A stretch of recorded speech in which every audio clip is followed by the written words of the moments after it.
പഠിക്കുന്ന ഇങ്ങനെ മക്കളോട് നിരന്തരമായിട്ട് അവരുടെ പിന്നാലെ നടന്ന് പറയേണ്ടി വരുന്നൊരു പാരൻ്റാണോ നിങ്ങൾ? ഇനി അങ്ങനെ പറയേണ്ടി വരുന്നത് എന്തുകൊണ്ടാണ്? അത് ആലോചിച്ചിട്ടുണ്ടോ? ഇനി എൻ്റെ വേറൊരു ചോദ്യം, അതൊരു സൊല്യൂഷനാണോ സത്യത്തിൽ? അങ്ങനെ പറഞ്ഞതുകൊണ്ട് മക്കൾ പഠിക്കും? പലപ്പോഴും ഒരുപാട് പാരൻസ് വന്ന് നിരന്തരമായിട്ട് പറയുന്ന ഏറ്റവും വലിയ പ്രശ്നം എന്താണെന്നറിയോ? മക്കൾ പഠിക്കുന്നില്ല, അവർ ഇരിക്കുന്നില്ല.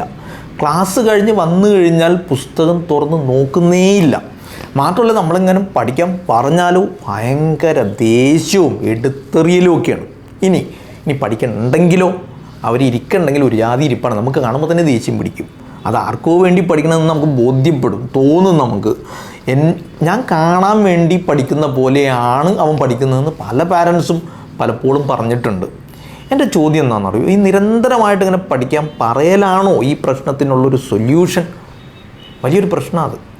ഞാൻ എപ്പോഴും എൻ്റെ ഒരു അനുഭവം വെച്ചിട്ട് പറയുകയാണ്. സത്യത്തിൽ ഇങ്ങനെ പറയുന്നത് കൊണ്ട് അവർ പഠിക്കുന്നത് എനിക്ക് തോന്നണില്ല. പിന്നെ എന്താണ് ചെയ്യാൻ പറ്റുക? ഈ 2-3 ദിവസം മുമ്പ് ഇവിടെ ഒരു പാരൻറ്റും കുട്ടിയും കൂടി വന്നു. അപ്പോൾ കുട്ടി വരുന്നതിന് മുമ്പ് തന്നെ പാരൻറ്റ് വിളിച്ച് ഇങ്ങനെ പറയുന്നുണ്ട്, അവൻ പഠനത്തിൽ ഭയങ്കര പ്രശ്നമാണ്, ബുദ്ധിമുട്ടാണ്, എങ്ങനെ അവനെ ഇരുത്തേണ്ടതെന്ന് അറിയില്ല. ഇവിടെ വന്ന് ഇരുന്ന് കഴിഞ്ഞപ്പോൾ ഈ പാരൻറ്റിൻ്റെ മുഖത്ത് ഞാൻ കാണുന്ന ആശങ്കയും ടെൻഷനും ബുദ്ധിമുട്ടൊക്കെ ഉണ്ട്. നമുക്കിങ്ങനെ നമ്മളെ തന്നെ അസ്വസ്ഥമാകും. അവർ മാനസികമായ പ്രശ്നം നേരിടുന്നത് പോലെ പലപ്പോഴും മക്കളുടെ പിന്നാലെ നടന്ന് ടെൻഷൻ അടിച്ച് പാരൻസ് മാനസിക സമ്മർദ്ദത്തിലാവുകയാണ്. അവർക്ക് മാനസിക പ്രശ്നങ്ങൾ ഉണ്ടാവുകയാണ് ചെയ്യുന്നത്. ഇത് ഒരുപാട് ഉത്തരവാദിത്തങ്ങൾക്കിടയിലാണ് ഇത്തരം പരിപാടികൾ എന്നുള്ളത് മനസ്സിലാക്കാൻ വേണം കേട്ടോ. നോക്ക്, ഞാൻ പറഞ്ഞില്ല നേരത്തെ വന്ന കുട്ടി, അവനിങ്ങനെ വന്ന് അവൾ ആദ്യം ഒരു ആമുഖമായിട്ടൊക്കെ സംസാരിച്ച് കഴിഞ്ഞിട്ട് ഞാൻ പറഞ്ഞു, നിങ്ങളൊരു അഭിരുചി പരീക്ഷ ചെയ്യാൻ പറഞ്ഞു. നമുക്ക് നമ്മൾ പലപ്പോഴും എന്താണെന്നറിയോ, ഈ സൂചി കൊണ്ട് എടുക്കേണ്ടത് തൂമ്പ കൊണ്ട് എടുക്കേണ്ടി വരും, അങ്ങനത്തെ അവസ്ഥയാണ്. അതുകൊണ്ട് ഞാൻ പറഞ്ഞു ആപ്റ്റിറ്റ്യൂഡ് ചെയ്യാൻ ഈ പൈസയൊക്കെ പറഞ്ഞ് അവർക്കൊരു വിമുഖത ഉണ്ടായിരുന്നു. പക്ഷേ ഞാനിങ്ങനെ പറഞ്ഞു, നിങ്ങൾ എന്തായാലും ചെയ്തോളൂ, അങ്ങനെ നിർബന്ധിച്ച് ചെയ്ത് കഴിഞ്ഞ് റിസൾട്ട് വന്നപ്പോൾ എന്നെ അത്ഭുതപ്പെടുത്തിയത്, ഈ അമ്മ ആശങ്കപ്പെട്ടതുപോലെ ഉള്ള ഒരു പ്രശ്നങ്ങൾ ഇതൊക്കെ പറഞ്ഞ് വന്നൊരു കുട്ടി നല്ല കഴിവുള്ളൊരു മിടുക്കൻ കുട്ടിയാണ്. എല്ലാവരുടെയും കഴിവ് വ്യത്യസ്തമായിരിക്കും, പല മേഖലകളിലായിരിക്കും. ഈ കുട്ടിയുടെ കഴിവ് ഞാൻ കണ്ടത് അവൻ്റെ ലോജിക്കലും അനലറ്റിക്കലൊക്കെ നല്ല ഷൂട്ട് ചെയ്തിട്ടുണ്ട്, നല്ല കഴിവുണ്ട്. മാത്സ് റിലേറ്റീവ്ലി ന്യൂമറിക്കലിൻ്റെ പ്രശ്നം അതിൻ്റെ സ്പീഡ് കുറവാണ്. സ്പീഡ് കുറയുന്നത് പ്രാക്ടീസ് ചെയ്യാത്തതുകൊണ്ടാണ്.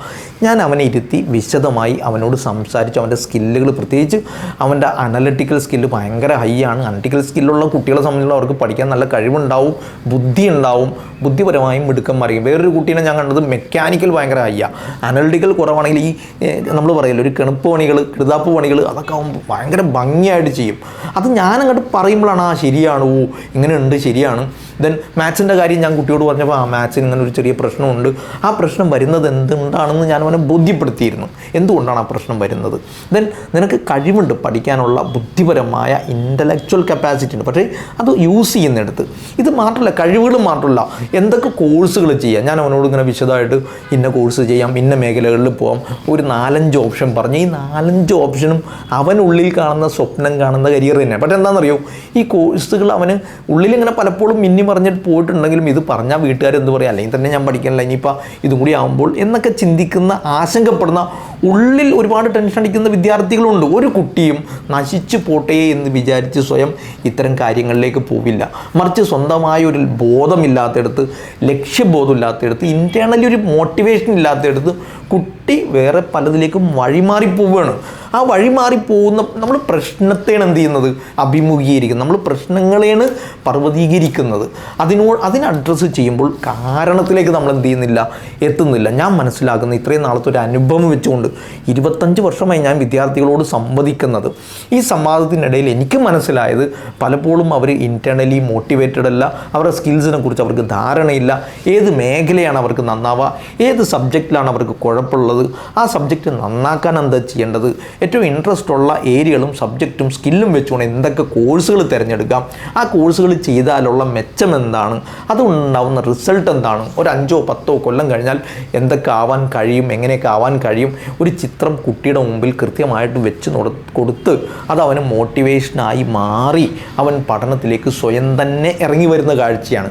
ഞാൻ ഈ കുട്ടിയുടെ കൗൺസിലിംഗ് ഒക്കെ കഴിഞ്ഞ് വിട്ടു.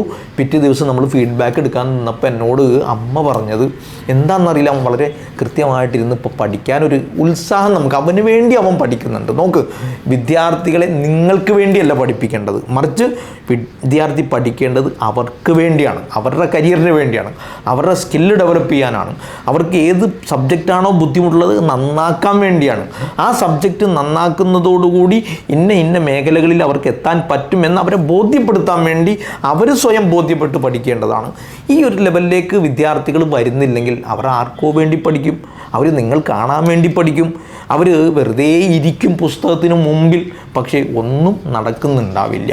അങ്ങനെ നമ്മൾ വിദ്യാർത്ഥികളെ ഇങ്ങനെ പറഞ്ഞ് വെറുപ്പിച്ച് അതിലേക്ക് വിടുന്നതിന് പകരം അവരുടെ സ്കില്ല് കണ്ടെത്തുക, അവരെന്തൊക്കെ പറ്റും എന്ന് കണ്ടെത്തുക, അവരേത് മേഖലകളിൽ പോകാൻ യോഗ്യരാണ്, അവർക്ക് പറ്റുന്ന ഏറ്റവും നല്ല കരിയർ, അതിൻ്റെ ഏറ്റവും നല്ല വശങ്ങൾ കാണിച്ചു കൊടുക്കുക.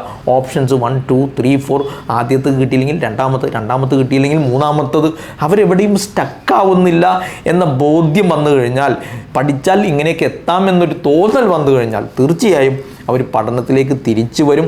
അവർ പഠനം ആഘോഷിക്കും, ആസ്വദിക്കും. അങ്ങനെ ആഘോഷിക്കുകയും ആസ്വദിക്കുകയും ചെയ്ത് പഠിക്കുമ്പോൾ സത്യത്തിൽ അവരുടെ കരിയർ സെറ്റാവും എന്ന് മാത്രമല്ല, നമുക്കിടയിലുള്ള സംഘർഷങ്ങൾ നമുക്ക് ഒഴിവാക്കാൻ പറ്റും. വീടിൻ്റെ അന്തരീക്ഷം യുദ്ധഭൂമിയായി മാറുന്ന അവസ്ഥ ഇല്ലാതാക്കണമെങ്കിൽ നമുക്കിങ്ങനെ ചെയ്യാം. പലപ്പോഴും ഇത്തരം കാര്യങ്ങൾ ചർച്ച ചെയ്യുമ്പോൾ ഈ ആപ്റ്റിറ്റ്യൂഡ് ടെസ്റ്റ് ചെയ്യുന്നതിൻ്റെ പൈസയൊക്കെ കൊടുക്കണ്ടേ എന്ന് വിചാരിക്കും. നോക്ക്, കുറേ കഴിഞ്ഞിട്ട് നമ്മൾ ഈ ഞാൻ നേരത്തെ പറഞ്ഞ മാതിരി സൂചി ചെറിയൊരു പ്രശ്നം, ചെറിയൊരു ഇടപെടൽ കൊണ്ട് ചെയ്യാൻ പറ്റുന്ന പരിഹരിക്കാവുന്ന ഒരു പ്രശ്നം വലിയ പ്രശ്നങ്ങളിലേക്ക് മാറുന്നൊരവസ്ഥ വരും. അതുകൊണ്ട് വീണ്ടും ഞാൻ നിങ്ങളോട് പറയുന്നു, സൂചി കൊണ്ടെടുക്കേണ്ടത് തുമ്പ് കൊണ്ടെടുക്കുന്ന അവസ്ഥയിലേക്ക് എത്തിക്കരുത്. Bye bye. Career guru, moulding your future.